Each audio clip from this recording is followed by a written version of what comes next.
The South China Sea is becoming a legal battleground, and your supply chain could be the next casualty.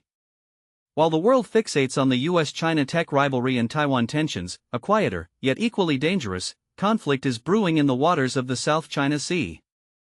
It's not just about territorial disputes, it's about China's strategic use of lawfare, wielding legal tools as weapons to reshape sovereignty and control vital trade routes. Imagine this: a routine Philippine patrol near Scarborough Shoal, a seemingly insignificant outcropping, is met with Chinese warships and aircraft. This isn't an isolated incident. It's a pattern, a calculated strategy playing out across the South China Sea, a waterway responsible for 1/3 of global shipping. But here's where it gets controversial: China isn't just flexing military muscle, it's rewriting the rules of the game through domestic laws and legal maneuvers, challenging international norms and asserting dominance in disputed waters. Scarborough Shoal, China's lawfare laboratory. Scarborough Shoal, a traditional fishing ground for both Filipinos and Chinese, has become a testing ground for China's maritime lawfare. Despite a 2016 international tribunal ruling affirming the Philippines' sovereign rights over the shoal and invalidating China's claims, China continues to exert control. They've declared it a nature reserve, citing domestic environmental laws, effectively banning foreign vessels and flipping the narrative from environmental violator to protector. And this is the part most people miss: this isn't just about a shoal, it's about establishing a precedent, a blueprint for asserting control over other disputed areas in the South China Sea. From shoal to supply chain, the ripple effect. China's lawfare tactics at Scarborough Shoal aren't isolated incidents. They're part of a broader strategy to normalize its jurisdiction in the South China Sea, even within the exclusive economic zones of its neighbors. This has serious implications for global trade. Ships are now required to seek prior permission to enter waters claimed by China, facing unsafe conduct if they refuse. China's unilaterally imposed fishing bans and its right to board and inspect ships in disputed waters further complicate matters. Think about it: over 20% of global maritime commerce passes through the Taiwan Strait, a potential flashpoint.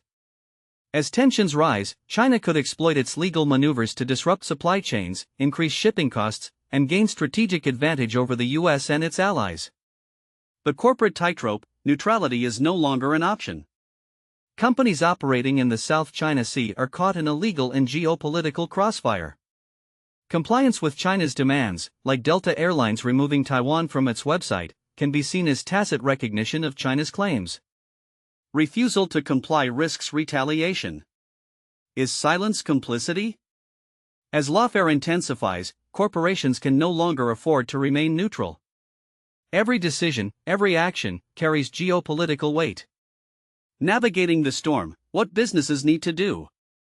Businesses must proactively address China's lawfare strategies. This means integrating lawfare into geopolitical risk models. Traditional models often overlook legal manipulation. Companies need to factor in China's use of domestic laws and non-standard interpretations of international law. Diversifying supply chains: relying solely on routes through the South China Sea is a recipe for disaster. Companies should explore alternative routes and ports to mitigate risks. Scenario planning and wargaming: simulating potential disruptions caused by lawfare tactics is crucial for preparedness. Government coordination: U.S. companies should work closely with government agencies and partner nations to understand evolving risks and navigate contested waters.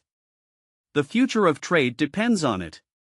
China's lawfare in the South China Sea is not just a regional issue, it's a global concern. By understanding and addressing these legal tactics, businesses can protect their supply chains, ensure continuity, and avoid becoming pawns in a larger geopolitical game. The question remains: will companies be complicit in China's redrawing of the maritime map, or will they actively resist this legal assault on international norms? The choices they make today will shape the future of global trade. What do you think? Is China's use of lawfare a legitimate strategy, or a dangerous precedent? Let's discuss in the comments.